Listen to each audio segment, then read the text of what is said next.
The topic of this panel is standing up against the new Cold War.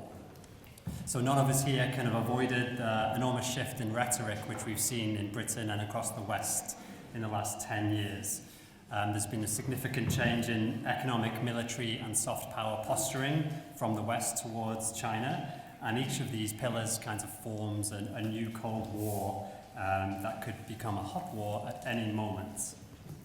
China's consistent in its anti-war position and is absolutely against a war, but from the other side, America and the West would like nothing more than to see China's incredible progress be destroyed, and then they could, feast on the remains of a post-war China.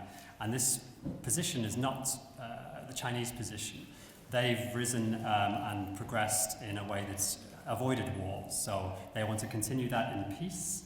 And nobody in China dreams of a destroyed America, so it's a very unilateral position. So today we have some fantastic speakers who I'll introduce before they speak, and before that also we're going to have a pre-recorded message, so that should be coming up very shortly. And the pre-recorded message is from Chen Weihua, who's the EU Bureau Chief of China Daily, and previously served as Chief Washington Correspondent and Deputy Editor of the US edition of China Daily. So hopefully we have the video ready. I think it was really important that he brought out the hypocrisy of the supposed China threat when every day, with the horrible scenes in Gaza and in Lebanon, we're seeing what the reality of a US-dominated world looks like, and the peaceful alternative that China provides is a huge sea change of that. So on to the speakers in person. So our first speaker today is Ben Chacko. Ben is the editor of the Morning Star and a member of the executive committee of the Communist Party of Britain, and also lived in China for 3 years. So please give a warm welcome to Ben.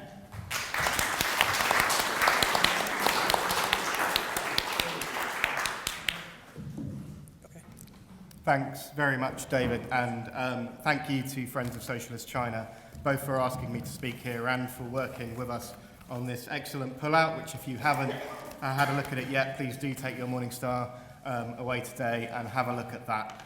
Working for the only daily socialist newspaper in Britain, it's important for us to try and counter the propaganda that goes along with a new Cold War against China, and look a little bit at the disinformation we get from the rest of the media and how we challenge it. So that's what I'd like to do today, because as we've heard from so many distinguished speakers at this event, the achievements of the People's Republic of China are extremely impressive. Whether we're looking at poverty alleviation, scientific progress, international solidarity, there's a lot we can learn from China. So it's a real problem in Britain, even on the British left, that we face this relentless propaganda war against China and so much misunderstanding of the country. As we're talking about the Cold War in this session, we should start with one of the most dangerous narratives promoted relentlessly across the media, which is that Cold War is China's fault. To quote a Guardian op-ed, China having become more repressive at home, more aggressive abroad, and therefore provoking a response from the West, and that China presents an increasing military threat. China's regularly accused of an arms build-up. Our newspapers and broadcasters relay the warnings by US officials that China is expanding its arsenal of nuclear weapons, raising defence spending and threatening its neighbours with no hint of irony. Always absent is context. The United States, of course, spends more on its military than the next 10 countries in the world put together.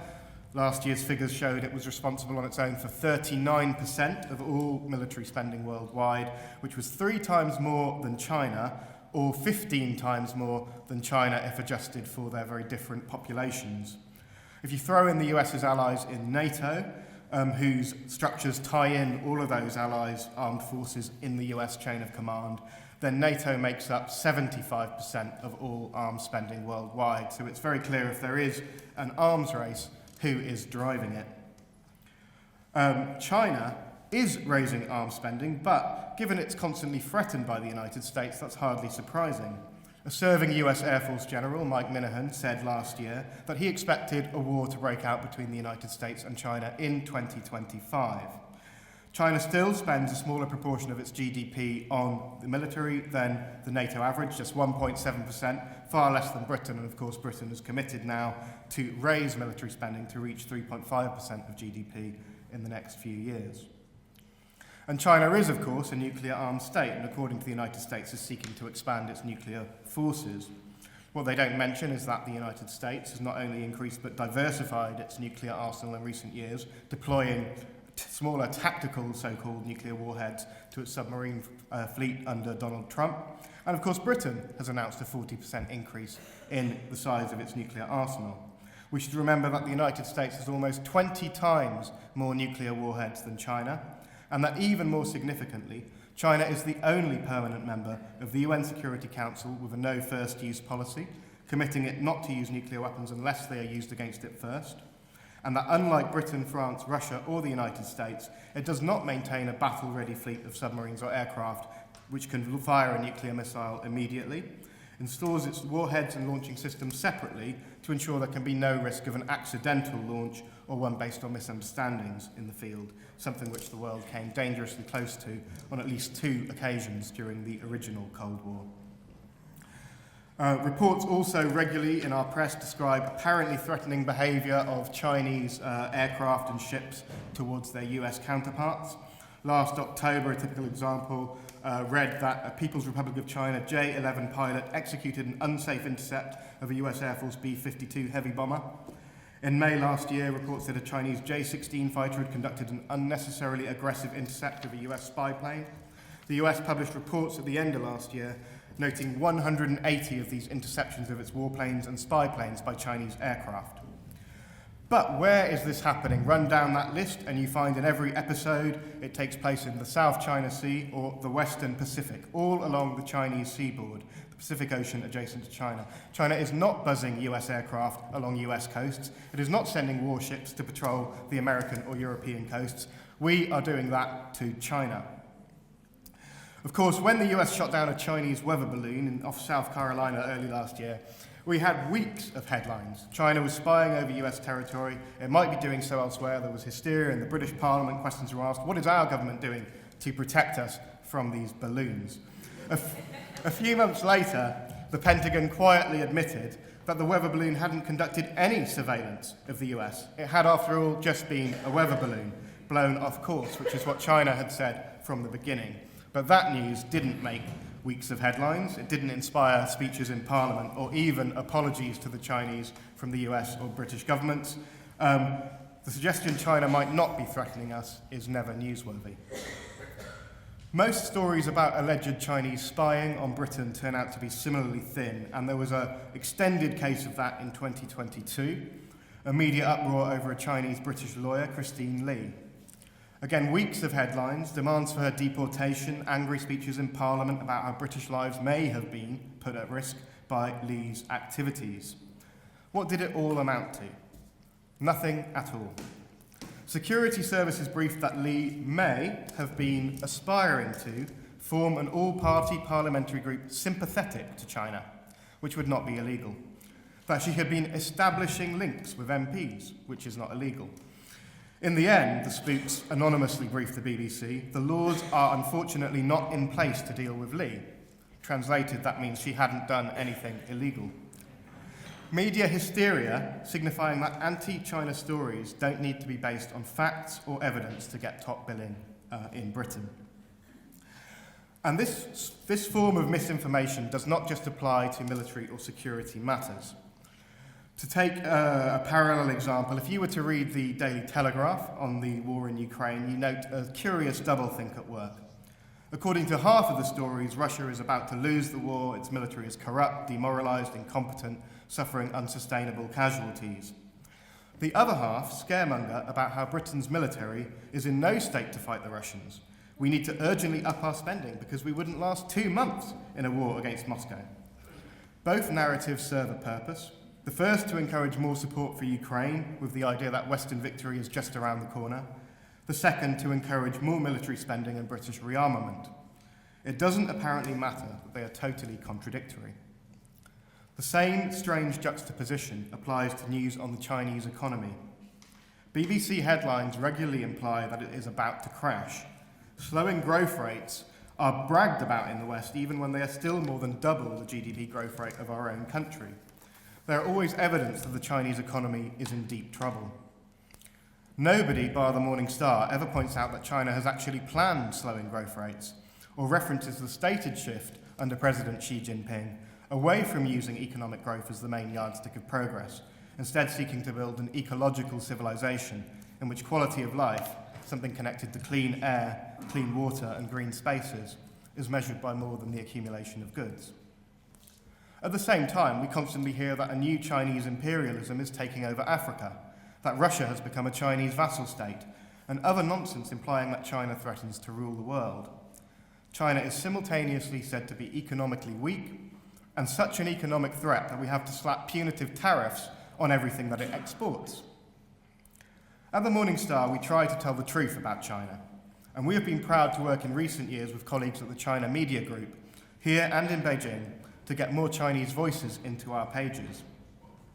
It's important not just to do justice to a great people and their revolution, but because we need to learn from China. No other country has made such progress on green and renewable technology as we've heard in earlier sessions. China led the way during COVID in sharing its vaccine formula with the world and backing efforts of the World Trade Organization to waive property rights on vaccines so they could be mass-produced in global south countries. Britain was, of course, busy blocking those efforts to protect Big Pharma. Climate change and disease are global issues which require international cooperation. And the relentless negativity about China, even on the left, undermines the chances of that cooperation. It means we don't learn lessons about the advantages of state planning or sustainable investment. Even when pushing for a proper British industrial strategy, as our trade unions were at Labour conference last week, we are not paying attention to the country with the most successful such strategy on earth. Even when marching to force politicians to take the climate emergency seriously, few British environmentalists look at the practical experience of China in developing renewables and taking robust action to protect the environment, water quality and wildlife, such as the 10-year moratorium on fishing in the Yangtze River. So it's our job to tell a more positive story, as we at the Morning Star work for the world of peace, socialism and international cooperation that China is doing so much to build. Solidarity.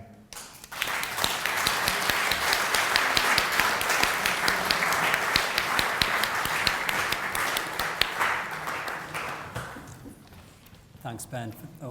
Thanks, Ben, for that fantastic speech. It occurred to me, just reading the paper this morning, this contradictory stance that they take with any story about China.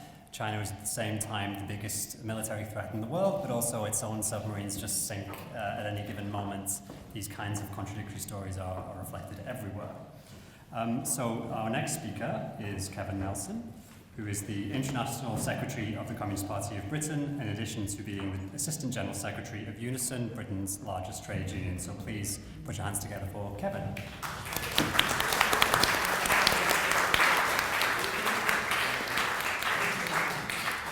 Firstly, can I thank the comrades who've organised today's great event. Standing up against the new Cold War means challenging the relentless barrage of anti-China propaganda and, in the Labour movement, taking on those who are complicit with that agenda. Anyone reading the British press, the Morning Star accepted, is left in little doubt that China is our enemy. The Financial Times reported that Biden vows to fight if China invades Taiwan. The same paper 3 days later ran a headline, "China poses greatest threat, warns Blinken." The Guardian informed its readers that 20,000 Britons approached by Chinese agents on LinkedIn, says MI5 head. The Economist, by far the worst offender, warns that Chinese money is pouring into Britain's universities. Critics say it comes at the cost of free speech. The Daily Mail claims that the NHS is dangerously reliant on China, with 1 in 6 medical items coming from Beijing. And in the final example from the Daily Mirror, I survived a Labour detention camp where prisoners had organs harvested. This from a Falun Gong sect member who defected to Britain 15 years ago and did not witness anything of the sort. In today's Morning Star supplement, Comrade Michaela recounts a recent Daily Telegraph hatchet job on travel bloggers who reported truthfully on a visit to Xinjiang. As Danny Haifong said, the propaganda warfare being waged against China by the US and its allies is an imperialist and racist set of fabrications wielded in the interests of US unipolar hegemony. The examples of this are endless and explain why many in the West increasingly perceive China as a hostile power. In terms of the Communist Party's attitude to China, our party has always been committed to the defence of countries building socialism. This is no less the case with China today than with the Russian Revolution in its early years, the Chinese Revolution in 1949 and the Cuban Revolution in 1959. Looking back at party statements, it is remarkable how little has changed since the early days of China leaving the orbit of capitalism and imperialism. In his report to the 21st National Congress of the Communist Party in November 1949, 75 years ago, Harry Pollock commented on the increasing influence of American imperialism in Japan, as well as maintaining puppet governments in South Korea, the Philippines, and Chiang Kai-shek in Formosa, today Taiwan. Harry stated that this increasing influence has threatened the new China and noted that the threat of the British government in Hong Kong launching provocative action against China. Today, the Uyghurs of Xinjiang have replaced Dalai Lama and Tibet as the focus of destabilisation and propaganda, but the playbook of imperialism remains the same. The new Cold War on China is a reversion to imperialism's attacks on the People's Republic of China during the formative years of socialism. The Communist Party is committed to rebutting these attacks and supports initiatives such as the No Cold War campaign and Friends of Socialist China. These campaigns do excellent work, not only exposing the machinations of imperialism, but in promoting the progressive development policies of China through the Belt and Road Initiative and mutual cooperation with many developing countries, as we heard this morning. Together with the Communist Party of Australia and the Communist Party of the USA, as well as No Cold War, we have held webinars opposing the AUKUS Pact, and we back the work of the Stop the War Coalition in opposing the new Cold War. At our party congress last November, we reaffirmed our commitment to work with the peace movement and oppose the escalation of hostilities against China, but to also explain the realities of that country's path to socialism and the benefits that positive relations can bring to the people of our respective countries. In place of the de-twinning drive based on ignorance or prejudice to cut links with Chinese cities and regions, we will argue for establishing more and stronger links based on friendship. And incidentally, on the question of twinning, I'm pleased to report that Liverpool City Council is this year celebrating the 25th anniversary of its twinning with Shanghai, the most populous city in China. But it's important to be clear what differentiates the socialist system in China and elsewhere. To a greater or lesser degree, they all use markets in the framework of countrywide planning. To a greater or lesser degree, internal capital operates to generate profit. Yet in China, the processes of capitalist accumulation are themselves politically subordinated to state power aligned to socialist goals. A mass communist party and the potential for popular mobilisation remains the basis of state power. This has led to sustained growth in living standards and welfare for the great majority of people, which has been the basis for rapid economic expansion in China. China was the only major economy that continued to grow during the years following the pandemic. It has eradicated extreme poverty and living standards are rising across all social groups. We know that income inequality is a concern for the Chinese government. Recently, the Japanese Times reported, quote, "Marxism makes a comeback, China's crackdown on disorderly capital." And since the end of 2020, the CPC has reined in capital with increased regulation, not only of companies and stock market, but by outlawing entirely for-profit tutoring of school children. China's overall status remains that of a developing country facing major challenges in overcoming the negative social and environmental effects of what the CPC described as unbalanced and inadequate development to complete socialist modernisation over the next 20 years. As during the Cold War, we reject those in the labour movement who make a false equivalence between China and Western imperialism, or even worse, parrot the anti-China lies of the latter. As an anti-racist and internationalist party, we reject all forms of xenophobia which we experienced during the pandemic, as well as the ludicrous and unprecedented witch-hunting of Labour donor Christine Lee, as Ben mentioned. MI5 claimed that she was a Chinese agent who who had infiltrated Parliament to interfere in British politics, a claim pathetically repeated by Yvette Cooper when she was Shadow Home Secretary. And given this was simple, open and legitimate political influence on behalf of the Chinese community in Britain and no espionage, it reveals a bipartisan Cold War politics. It's one example of the many strands of an anti-China propaganda campaign promoted by forces from the ultra-left to the right, including Western trade union centres, always eager to dance to Washington's tune. And we oppose attempts by the imperialist powers to force divisions in China and greater militarisation of the Asia-Pacific region. We reject the British government's neo-colonialist continuing interference in Hong Kong, which returned to China in 1997 after 150 years rule by British imperialism. Now, on the benefits of cooperation, improving British-China relations are in the interests of working people in Britain. This means increased trade, economic, cultural and scientific cooperation. We must promote a better understanding in the labour movement about the actual realities of China, the immense benefits of socialist planning, and China's tremendous international development assistance across the developing world. It was as recently as 2015 that President Xi Jinping made a state visit to Britain, and the then Prime Minister Theresa May spoke of a golden era in bilateral relations between this country and China.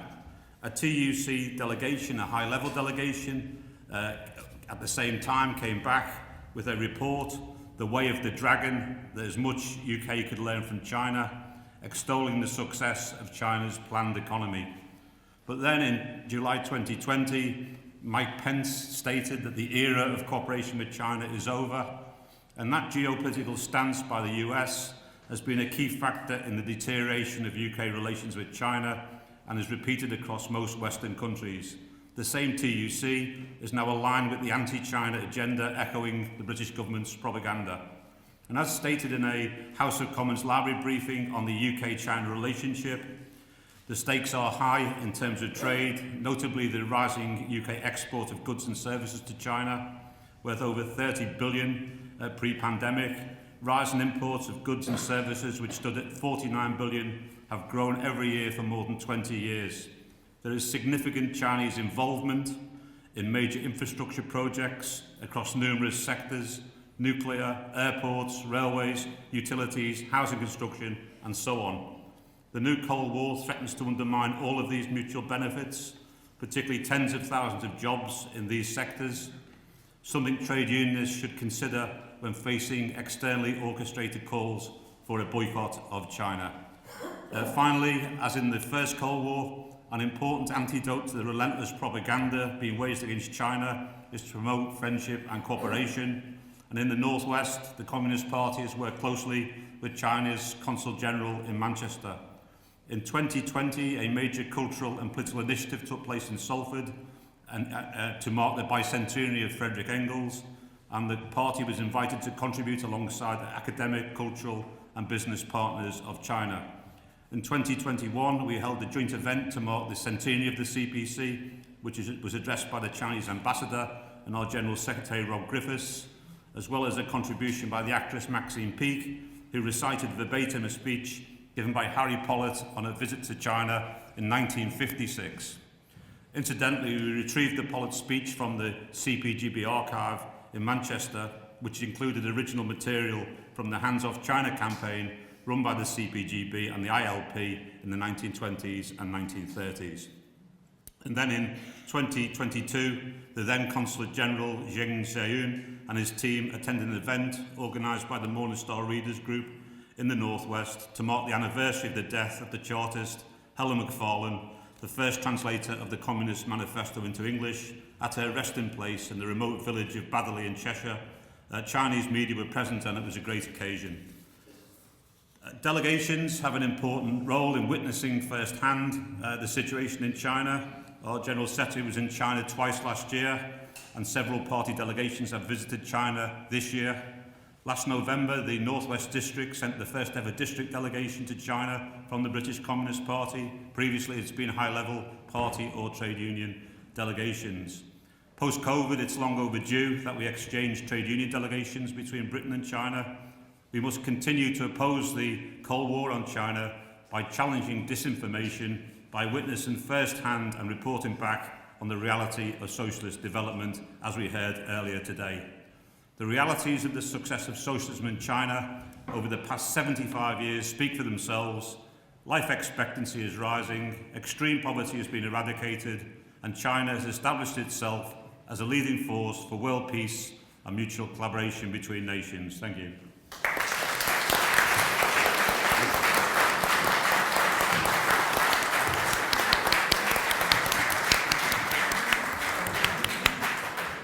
Thanks so much, Kevan, for that fantastic speech.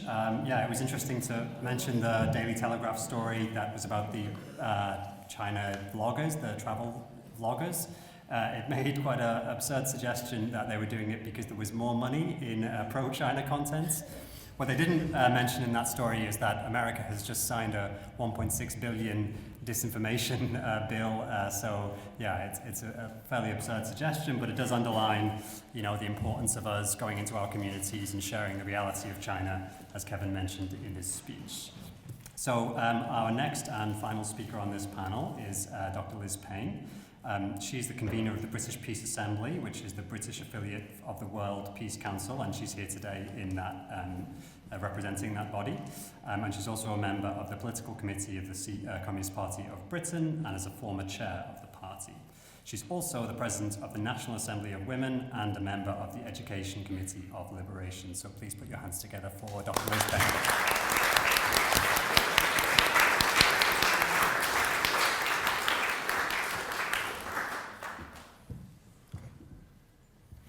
Thank you very much, and thank you so much for inviting the British Peace Assembly onto this platform this afternoon. I should like to say a huge congratulations, of course, to everyone who has got together this meeting today and to discuss the very, very important matters that have been raised both this morning and this afternoon. What I particularly would like to talk about is an organisation which also celebrated its 75th anniversary this year, and that is, of course, NATO, of which Britain is, I think, probably the number 2 most significant member, the big number 1 ally of the United States. So celebrations of that 75th anniversary took place mainly when the NATO held its summit in Washington, D.C. in July.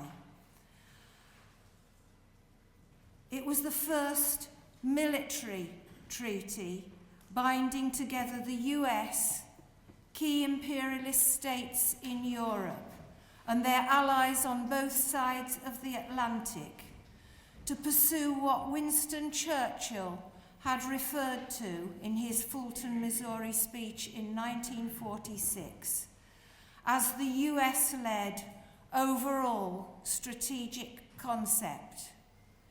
In whatever way it was dressed up, the plan, in which NATO played an absolutely crucial role, was to secure the post-war world for monopoly capitalism, to threaten the socialist countries, and to crush any green shoots of socialism wherever they might spring up. Especially, of course, then, in the heartlands of the West and in the countries newly emerging from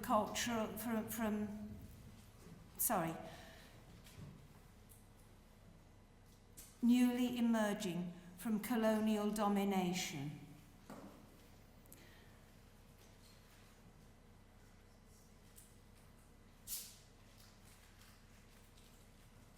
I'm sorry.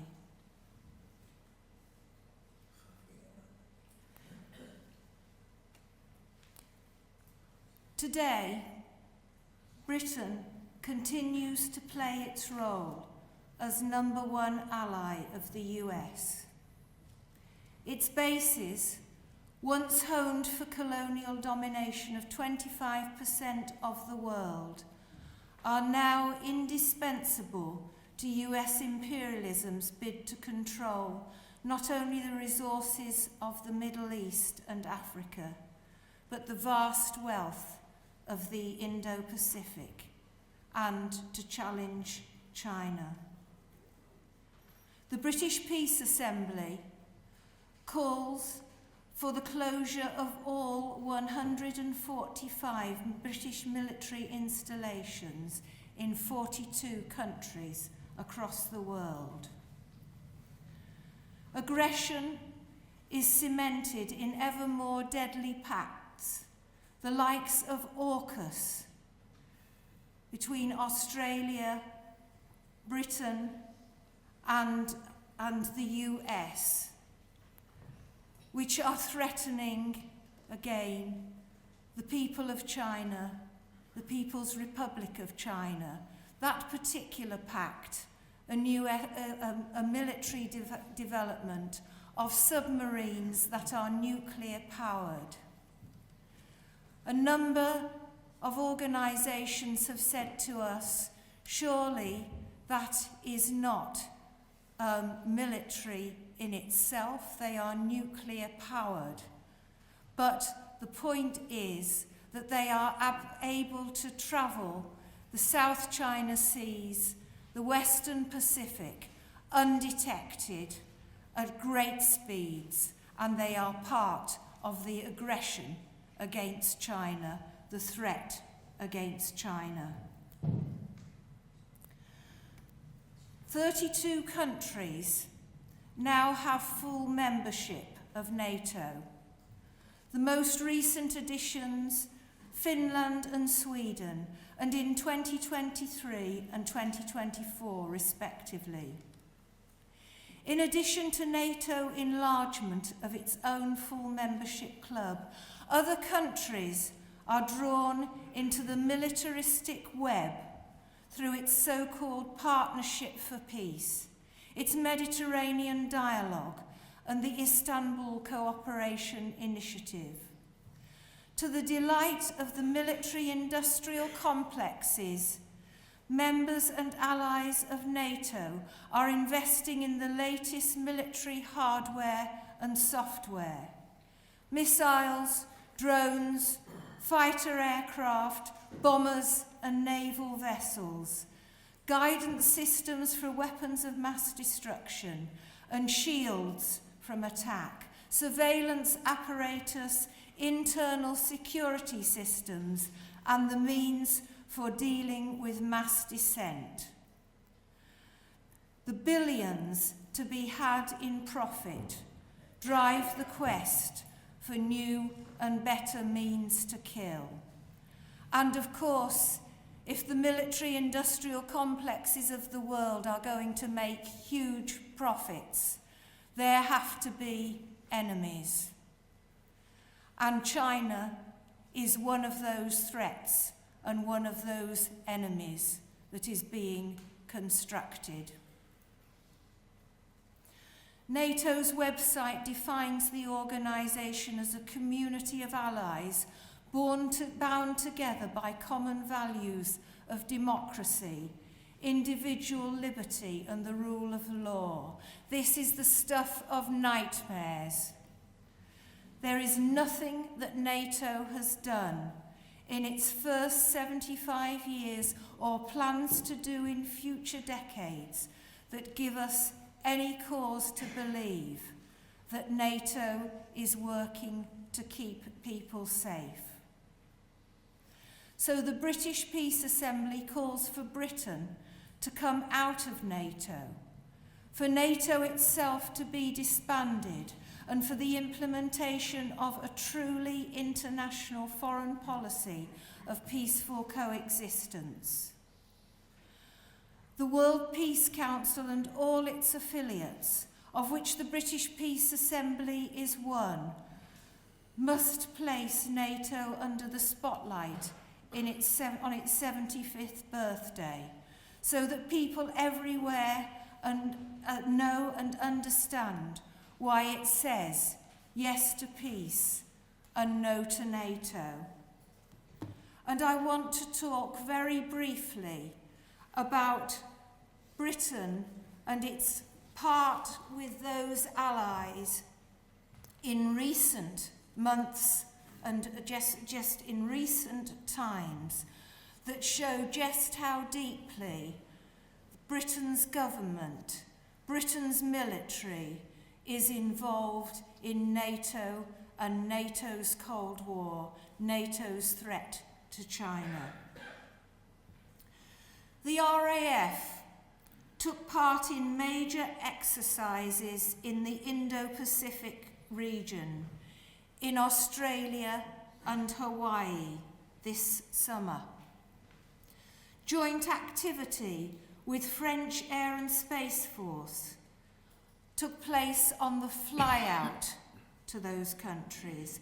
The exercise was called, in the friendly manner that NATO has of describing everything it does, Exercise Griffin Strike.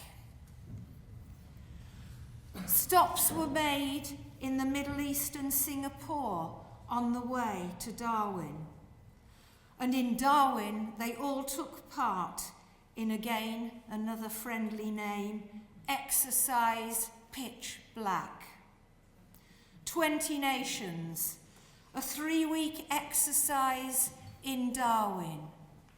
We all know in this room who that was aimed at. That is Cold War.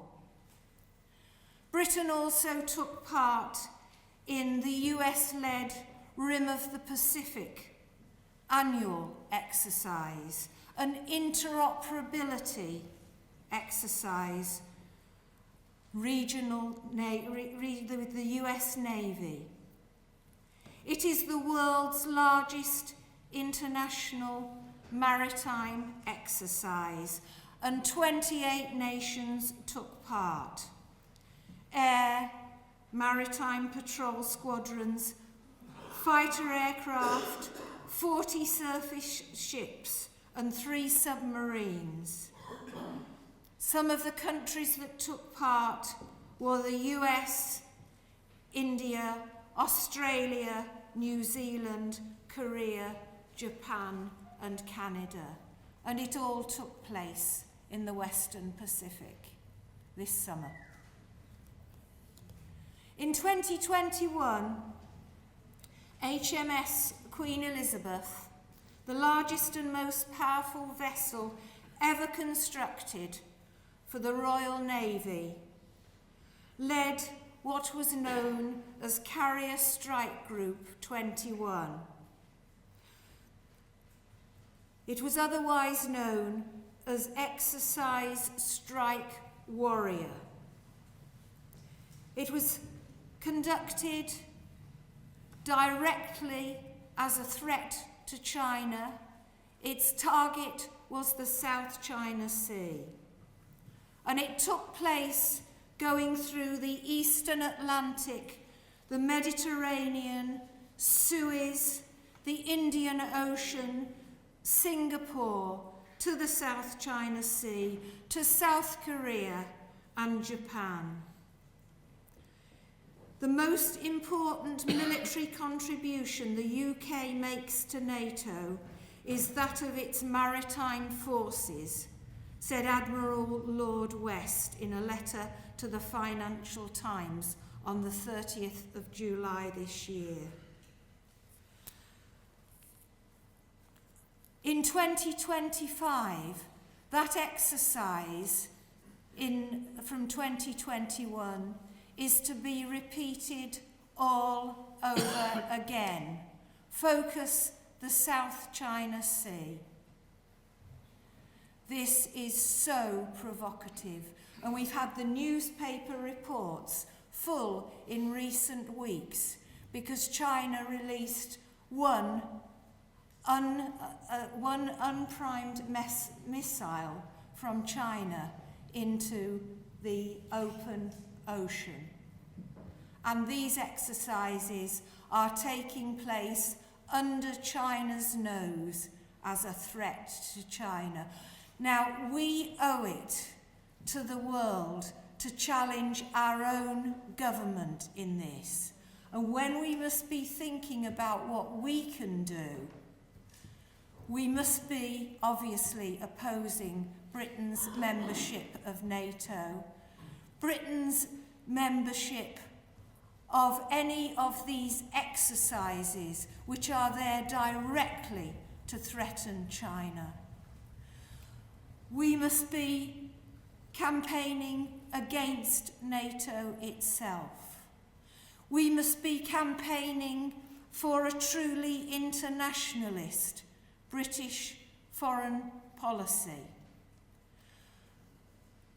And we must be doing everything that we can to try to, as we are doing with aspects, for example, of trade union law, labour matters and other matters domestically, we must push our Labour government as far as we can on a policy that is not aggressive, not warmongering, a new and truly internationalist one. We all know in this room that we are totally aligned with NATO, and we have no great hopes that we could persuade Labour to do any such thing at the present time. But we must pursue that path. It is our duty to the international movement to pursue the path, and we must pursue it as well in the trade union movement, the broader labour movement, in the peace movement, and in our communities. And we must make sure that the policy that is trying to give primacy to the defence economy of Britain to rebuild the economy, that is trying to give primacy to making peace-loving nations look a threat to the world, can never, ever, ever succeed. And I think this week is a particularly crucial time. We have to fight these battles. This is what we must do. We must educate and we must organise struggle, and we must take on our own ruling class. Congratulations to the People's Republic of China and every solidarity wish and greeting for your peaceful path. We hope we can learn many, many lessons. We hope that our foreign policy will lead into more friendly relations with you. And we can hope that we can be part of the peaceful world that you are trying to build. But we cannot do it only through our friendship with you. We have to struggle against our own ruling class, today, tomorrow, and forever, for as long as it takes.